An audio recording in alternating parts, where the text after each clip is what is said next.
one of the most courageous acts in Chinese history, which was the hijacking of a TV broadcast in Changchun and Songyuan City in 2002. And the reason this is incredible is it's the largest civil disobedience act in Chinese history. So never before has a group of people broken through the Chinese Communist Party propaganda like this. Yeah. And it hasn't happened since, and it hadn't happened before. And the reason why it's so relevant today is there's a new movie that's out that has the potential to be nominated for 3 Oscars in 3 different categories called Eternal Spring, and it's playing nationwide. I'd encourage everyone to go check it out. It's getting rave reviews in a lot of the major publications, and it tells this story of this broadcast hijack by 6 core members who all practiced Falun Gong. And one of the members was a guy named Liu Chenjun, who was nicknamed Big Truck because he was sort of this larger-than-life character. He was a grain worker in Changchun, kind of big, kind of rough and tough guy. And his life story really parallels the rise of Falun Gong in China. And so what happened to him was, before he started practicing, he told this to a practitioner who I talked to recently, who was one of his cellmates in prison after they were both in prison for their faith. He said before he started practicing Falun Gong in China, he could not show up to work and still get paid. So his point was like, I'm kind of big and tough. And so if I don't show up, what is the boss going to do? Not pay me, right? And so he had this very kind of like, he was known as like this rough figure, right? Yeah. And he could kind of intimidate people. And he used that kind of as for his own gain. I'm not going to show up. You got to pay me. And when he started practicing Falun Gong, he totally changed. You know, he started to stand up for people that were weaker. He used his kind of toughness in very kind of righteous ways, which we'll talk about, especially after the persecution started. It really highlights what Falun Gong did to the fabric of Chinese society. So, you know, Falun Gong is kind of a self-improvement, kind of Buddhist school meditation that teaches people to act with truthfulness, compassion, and tolerance as guiding principles in their life and kind of look at themselves in situations. Another example would be that his cellmate, I talked to his cellmate, who was a government official in Changchun at the time. And as a government official, before he practiced Falun Gong, he got a ton of perks and benefits, right? Kind of corrupt, got a bunch of benefits. When he started practicing Falun Gong, they actually gave him a house. And he was a very young guy at the time, not married. They gave him a house as a perk. And an old lady came to him in the office and said, you know, I'm retiring soon. I really need the house. And he, without getting anything from her, just gave her the house, right? Because he, after practicing Falun Gong, kind of thought, hey, I don't need it. I really need to think of other people like Falun Gong teaches. So these 2 stories of these men that are related was the stories of millions and millions of people in China. So you can imagine that the fabric of society in China was changing from 1992 to 1999 when Falun Gong grew from 0 to 100 million people, 70 to 100 million people. 1 out of every 13 people in China was practicing Falun Gong. And so you could ride your bike into Changchun, for instance, 15 minutes you ride your bike, you see 6 different practice sites, people practicing Falun Gong exercises within at least 1,000 people each park. So it was kind of virality, right? It was spreading. People like Liu Chenjun, this ruffian, now kind of nice guy, were practicing Falun Gong. And so it was, you know, top Communist Party officials were practicing. The Communist Party invited Mr. Li Hongzhi, the founder of Falun Gong, to teach at the French embassy in the 90s to introduce it to the West. So Falun Gong was kind of being hailed by government officials everywhere in society. You know, it was the largest spiritual growth in Chinese and Asian history. So everything is kind of good, right? And you have all these improvements in society. It's tapping Chinese society into their roots, traditional culture, and this idea of kind of cultivation or self-improvement that they had roots in from Buddhism and Taoism. By all accounts, very good thing. But, you know, the problem from the eyes of the Chinese Communist Party, specifically Jiang Zemin, who was the dictator at the time in China, was that the number of people practicing exceeded the number of people in the Chinese Communist Party. He also wanted to consolidate his power within China through kind of this struggle or movement. You can see that throughout Chinese history every 10 years. You have the student movement in 89, 99, you have Falun Gong. So there's this always kind of like rise of power through this iron fist, grouping people against, you know, a group of people. This is sort of Marxism 101.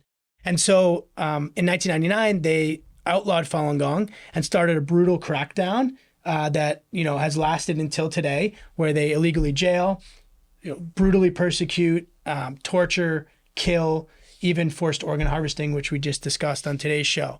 When a government is going to do that, they need to turn the people against Falun Gong, right? So they need to somehow figure out, how do we get all the people in China with us? Liu Chenjun, right? He turns from this ruffian to a good person. People looked at him and said, wow, that's great. This Falun Gong thing, I'm riding my bike 15 minutes, I see all these people practicing. They've all changed. 1 out of 13 people. I know people that have practiced. It's not bad, like the Communist Party says, but Communist Party is pumping out all this propaganda every night, right? They control all the media stations. So every night people are watching their TV and just pumping out lies, right? This is an evil cult. It's bad for society. And so but it's not really working because, again, people knew people that practiced, right? So 1999, 2000, it's not really working. They're still persecuting people, but the Chinese people have not turned on Falun Gong. And so this all changed and is very relevant to the story of the TV broadcast hijack, because this all changed in 2001.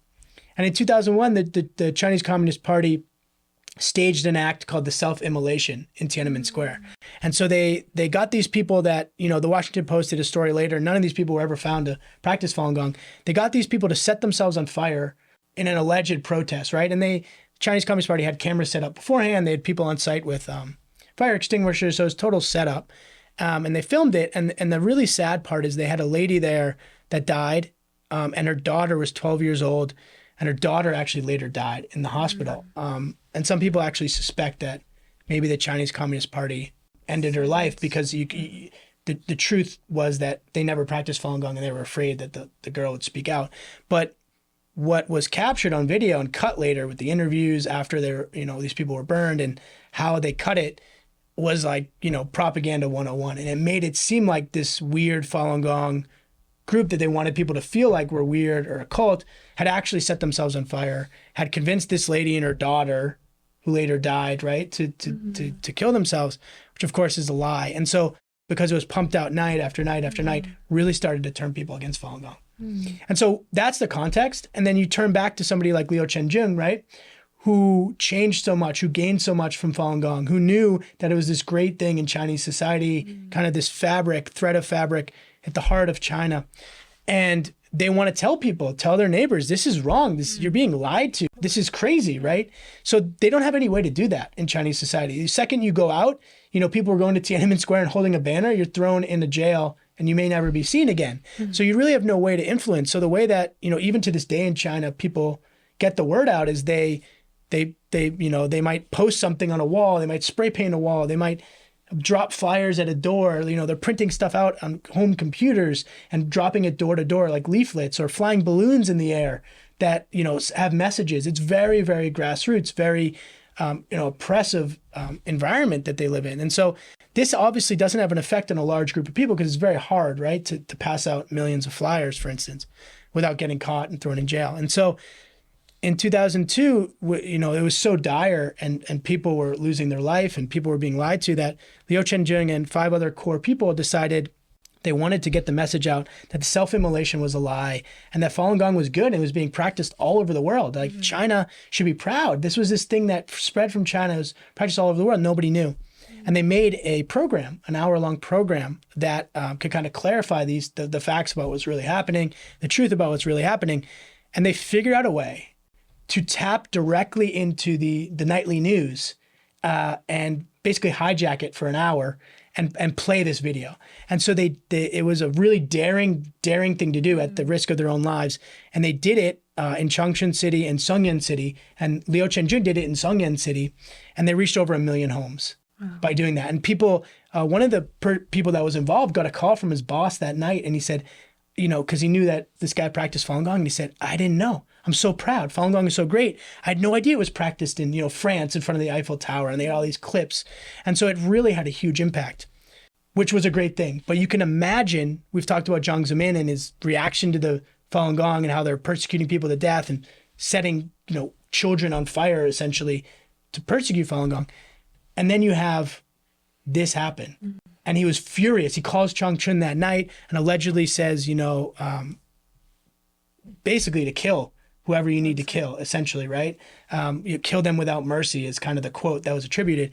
And police are given the orders to shoot on sight of any practitioners. So it unleashed this terror at that time in 2002 in Chongqing especially, where, Amnesty actually issued an emergency release talking about the incident at that time. And, over the days that followed, practitioners died. Thousands were rounded up. It was like this kind of sky is falling moment in Chongqing. And of course, their mission was to get the people that were responsible for the broadcast. And so Liu Chenjun was actually hiding at his aunt's house in the countryside. And he was in a kind of a grass kind of shack in the backyard. And the police went there and found him, and they set it on fire.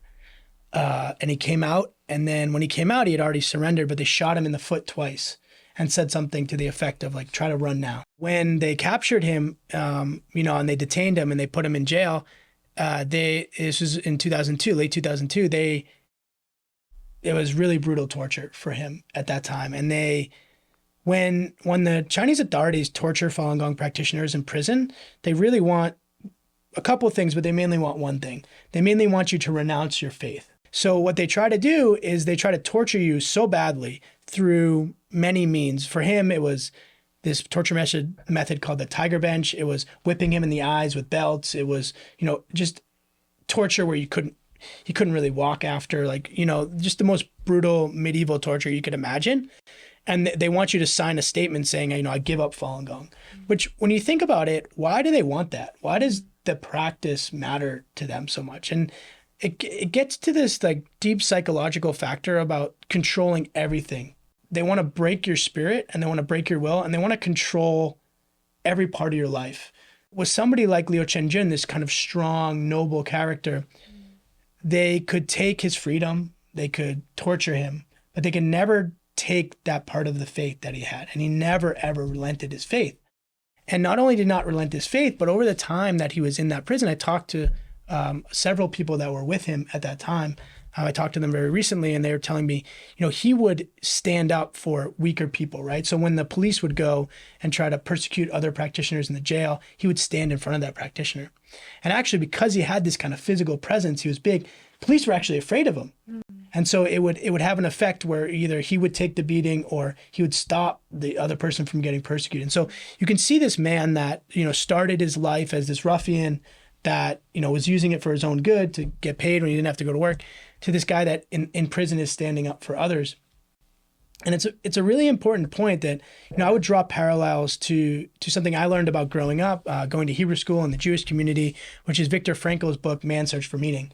And in that book, Viktor Frankl went through the Holocaust. It's an amazing book. And he talks about sort of when man has meaning and kind of this faith and hope can get through any situation.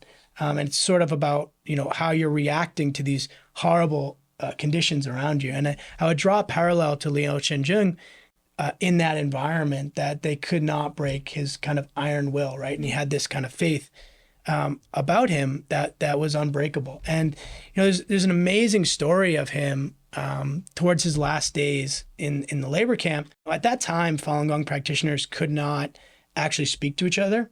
So the guards would not let you talk. They would beat you if you talked. You could barely look at each other, right? They didn't want people communicating and kind of almost encouraging each other, right? Like, they wanted to break your will. So Liu Chenjun was on his last legs. He was in the cell.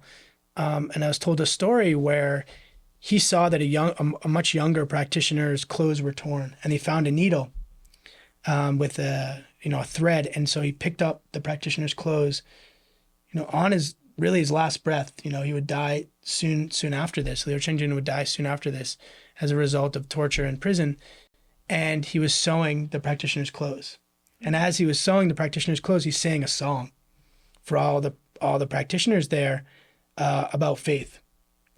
And as he sang the song, everyone's kind of crying, because that act alone, to sing a song in that environment, could have meant his life, and later would, take his life, not soon after. And you think about, faith, and you think about standing up, and what is courage, and what is, sacrifice for something you believe in. You think of people like Liu Chenjun, and you think about the grassroots efforts of the 6 core members who were all persecuted to death as a result of that TV hijack. And you think about today in China, Falun Gong is still brutally persecuted. People are still in the labor camps. And how do you figure out ways that they can have a voice? Because in China, they're still doing grassroots efforts. But here in the West, of course, we have many ways to get the voice out. And so for us here at Falun Dafa Information Center, we're a voice for people like Liu Chenjun and the millions of Falun Gong practitioners that can't tell their story. And so I'd encourage everyone, watching this to share it, right? And use our voice and our freedom to put pressure on China to end this persecution. Yep. And to watch Eternal Spring. Yeah, and absolutely. And if you get a chance, watch Eternal Spring, and hopefully gets nominated for Oscars. But it's an incredibly moving story that tells Liu Chenjun big truck story, as well as the story of many practitioners there. And it's such a daring display of courage. So thank you for joining us today for the Falun Gong Bulletin, and we'll see you next time.